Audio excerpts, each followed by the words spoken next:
You know, I've been fortunate enough to fish for redfish in Florida, you know, in both the Glades and in Chokoloskee and Pine Island Sound and those places, and also in Louisiana and the marshes there.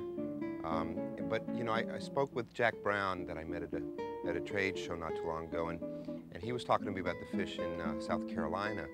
And South Carolina, you know, has a lot of really neat character to it in not only the historic buildings, but the foliage, you know, the live oaks and the Spanish moss. But what really appealed to me was the river complex, you know. There's something about, you know, a river that ends in salt marshes that are, you know, it's a very beautiful place, you know, a very peaceful place. Jack suggested we go and try the river one morning because we had basically a storm coming through. You know, we had a hurricane that had built in the Gulf and got downgraded to a tropical storm, and it was actually headed right our way. So we had a little tiny window in the morning that we could fish this one particular area that he knew. We got started early to get this window of time that we could fish this tide in a certain spot. So we launched at the ramp, and the ride through the river was just beautiful, you know, with the marshes. And, you know, got a chance to see some of the scenic things there. There were some fish camps built out there in kind of the middle of nowhere, so that was really interesting to see. And it wasn't a very long run, you know. We wanted to stay fairly close to the dock in case the weather came, and we had a straight shot back to get out of it. Well, they're way up in. I'm not sure I can quite reach them yet, but they're there. There's 2 or 3 different groups coming out.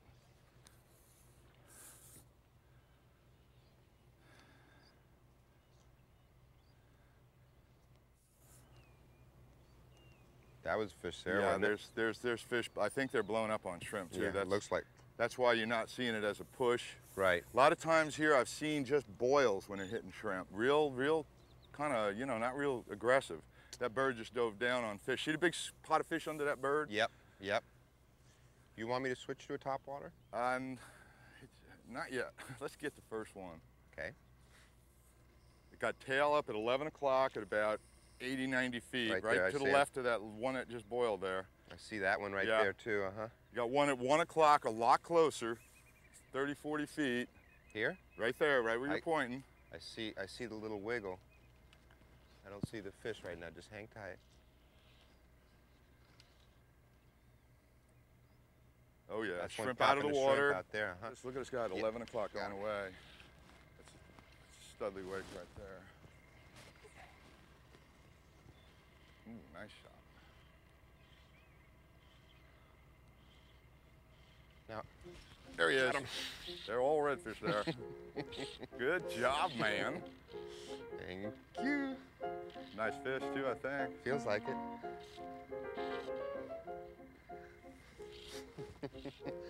I'm gonna back us out just to, well, Yeah, I would. That's yeah, a I'd good like to idea. go Let's up and back out fish. of here so we don't. You know, these guys are right in here and they're happy.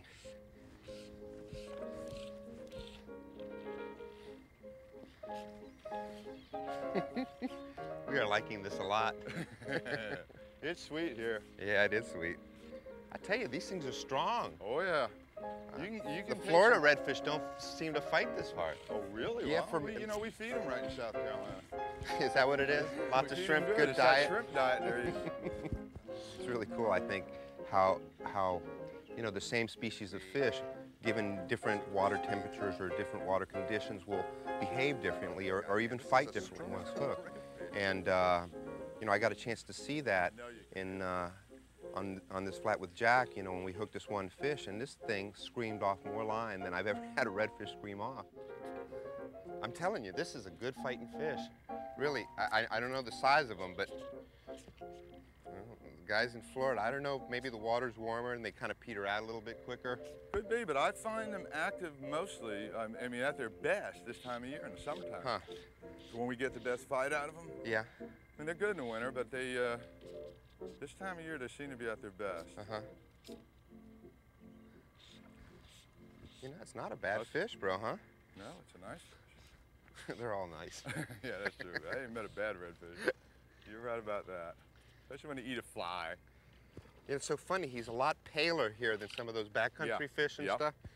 You Yeah, were you'll telling me notice these. that I think because we're close to the ocean has been my belief. Right. And this guy is giving a very decent accounting of himself. I am very...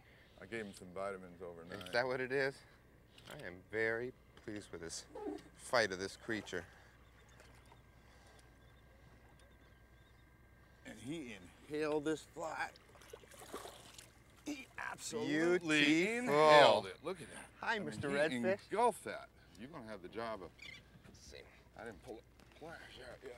I think I can do the digit. It's barbless. So Okay. just push it down. There we go. Great, great. Nice fish. This is a pretty good average for this flat. Yeah. About right. We're digging it. All right, man. Put him back and get another one. Yeah. Okay, now can I switch to top water? Yes, you can switch to top water. You have my permission. Oh, that was sweet. Sweet, sweet, man. Good job, brother. There they are. Digging it. The great thing about fishing is that it really puts you in not only a variety of different places, you know, but fish swim in beautiful places. And, you know, there's a very interesting group of people that chase these fish, you know. So I think really one of the neat things about fishing is that it not only puts you, you know, in the outdoors where I really like to be, but it also puts you in contact with some really interesting people. Jack in particular was one of those, you know. It takes a lot to impress me about a guide, you know, but, you know, the things about guides that I really look at are just how well they know their area, how intimate they are, if you will, with their areas. You know, there's so many little behaviors that happen with fish that you could miss if you weren't really observant. And Jack struck me as one of those guys who really knew his fish, you know. We got on the flat and he basically outlined what was going to happen there. You know, he told me how the fish were going to act at a certain time in the morning. And pretty much true to form, they did that. You know, they came out right from the little slough. He said they would come out and, you know, they were finning and tipping a little bit and waking early in the morning. And you know, it was great because we got a chance to really get into that first, you know, early morning bite before things slowed down a little bit at the slack tide. Got it. I think we need to switch foods. Okay, let's switch foods then.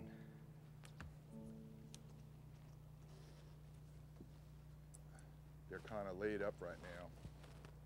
Yeah. They're in there. You think the tide just slacked off and they quit feeding? It's hard to say. That shrimp thing's been weird all year. Yeah, got it. It's been a strange year for that. That's usually such a reliable pattern. This is where Jack really came through in that, you know, he said, all right, let's give this a little bit of time. I know there's a bunch of fish here somewhere. And, you know, we waited out through the slack tide period, and then pretty soon, you know, we started seeing some shrimp popping, you know, and that kind of clued us into where the fish were. So we headed over there, and sure enough, boom, we banged a fish. I thought I just saw a flash out there.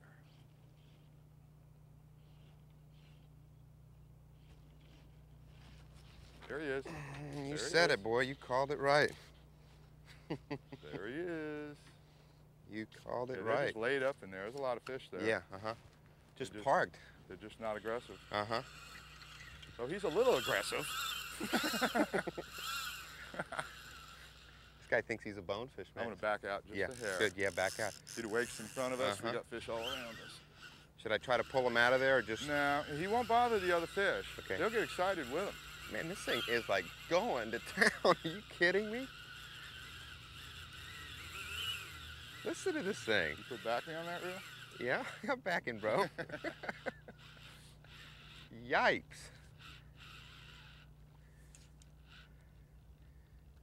See the whole pod out there now? Guys, kind of coming. They'll stay right here. They'll hang right here.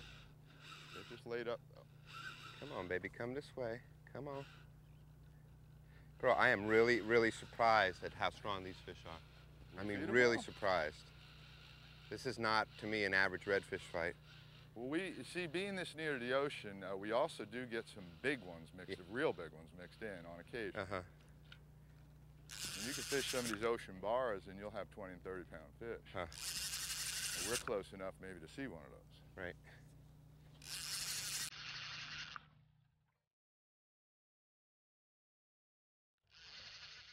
Window that we had was a very short window because what happens here is that most of your tides say like in Florida or other places where we redfish, are really not huge tides. They're, you know, maybe 2 to 3 foot tides. And that's a pretty big tide in Florida.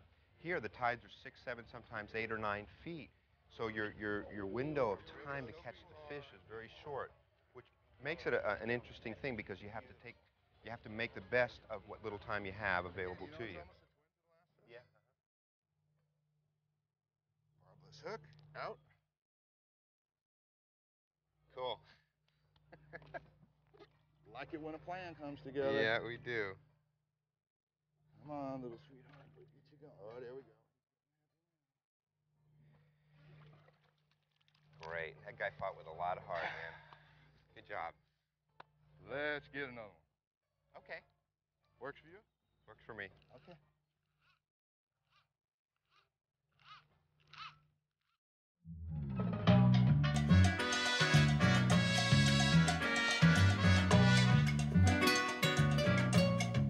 You know, there's a lot of flies out there that work for fish, and it can be kind of confusing to know what to pick from.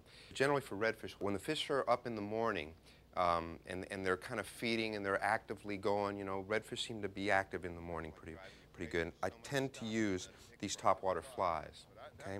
And topwater flies can be different. They can be these little gurglers like this, okay, with a little foam. They can be these diver styles like this, which emulate kind of a mullet. Then they can be these other patterns, like these deer hair flies here, that emulate a shrimp or something like that. We also have the poppers. When fish have a tendency to feed subsurface, you know, when they're not really popping on top or waking or moving so much, but they're kind of hunkered down and laying, we have a tendency to go subsurface. You know, redfish feed down. Their mouth is made for feeding down. And so then we go with weighted flies or subsurface flies. These clousers work very, very well. They're weighted in the front, have bucktail in the back. When you strip them, they go up in the water column. When you pause, they sink down. Now, these flies here were tied by Jack Brown of South Carolina, which work very, very well in that water, namely because the water's a little turbid, okay, and those fish need a fly that's visible to them. At the same time, the flies are weighted in the front, okay, which again give that jigging action that cover the water column. Fishing around oyster bars, we have a tendency to use bendbacks, and bendbacks have the front quarter of the hook bent back away from the point, and what that does is lets that fly slide through a lot of those oysters or snags that would otherwise hook up your fly. Then when everything else fails, I have a tendency anyway to go to a spoon fly. The guys in Louisiana turned me on to spoon flies, and they swear by them over there, and I've had great luck with spoon flies when those fish aren't eating anything else. They're going left, a little bit longer. I see the boil. There's actually 2 fish. I was looking at something else. There? Yeah, that's exactly where I was looking. There was also one to the right there. I think the boil that you saw. I feel like Yep, another got him. I feel like I'm right in them. Big fish too. I'm gonna stake this boat up. I don't want to get in them. I don't blame you. Mr. Redfish, out there is not a good place for you to be because Flipper is going to ingest your scaly red body. Look at all this big mass right here, man. Yeah, back us up if you can. This is great. Back our bodies up. My God, there is a wad of fish right there, bro. I'm telling you, I mean like a wad.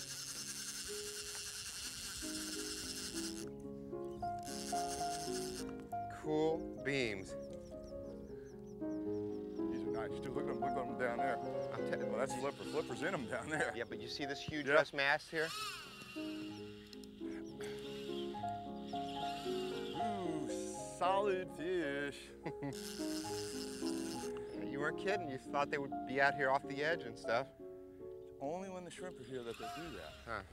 What was neat about this fishery also is that we were fighting kind of a time constraint, you know, because we had this tropical storm moving through the area. You know, we weren't able to just kind of take our time and fish leisurely. We were really actively fishing and fishing hard. So it was kind of rewarding in that is that, you know, we made the most use of whatever little time we had to our advantage, you know, and I felt we caught, you know, for the little window of time that we had, I felt we did really well and caught a fair number of fish and just had a great morning.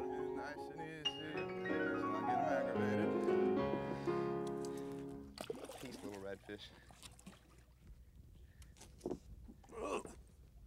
Hey. Yay! Whoa, boss, I like that. Yay, yay. You gonna do the honors? Sure. Okay, little guy, let's see. Give me a little jaw. Pliers behind me. No, if you no, need 'em. don't need them.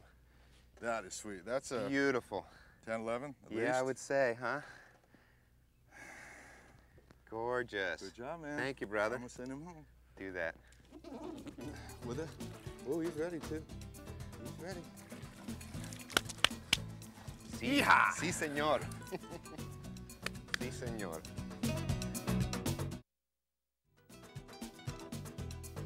Looking at a flat in the wintertime, you see redfish, the dolphins all over it. There's a good chance that flat's got redfish on it. One of the greatest things that I've been privy to is this is a guide. I've had a chance to be out there in the water and see some just amazing things, you know, that most people don't see. One of these situations, we were pulling along and looking for fish. We saw some fish skipping, and then all of a sudden, you know, these porpoise started chasing these redfish. You can almost see the buildup, you know, where the dolphin starts chasing the fish, and there's, you know, some activity and some movement. And when he really locks into it, you know, and then the water just starts flying, and, you know, when he's actually just about to grab it, you know, you have this huge explosion. And then after all this frenzy, everything just kind of settles down and slows down, and it goes back to the pace that it was before. And to capture some of these little windows where you have, you know, that thing happening in front of you is just, it's really an amazing thing to see. Well, I just don't think that whatever redfish might be still around there, they're probably fleeing for their lives. They're not happy redfish, as they say. Well, that would be what they would do to get, no, there's one, got him. These fish don't care, they're hungry. I Flipper guess. or none. Flipper or not. Well, this redfish better care a little bit because he's out in flipper country. Different places on Earth feel different, and one of the things that I really loved about South Carolina was, just the way everything felt, you know, and it's not one element that you can put your finger on, but it's like the whole thing, you know, it's the history of the place and the salt marshes and the shrimp boats, you know, the whole Forrest Gump thing, and the rivers and the redfish and the whole thing, you know, just it's a wonderful experience to be able to go to someplace and just really feel the flavor of life in that area. You went to the same school as that other fish did. Take your time, bro. Let them get a little of the stink out, you know. Little heat out of them. Okay. Making me work here. We got him. Beautiful. Beautiful, beautiful, beautiful. What do you think, dude?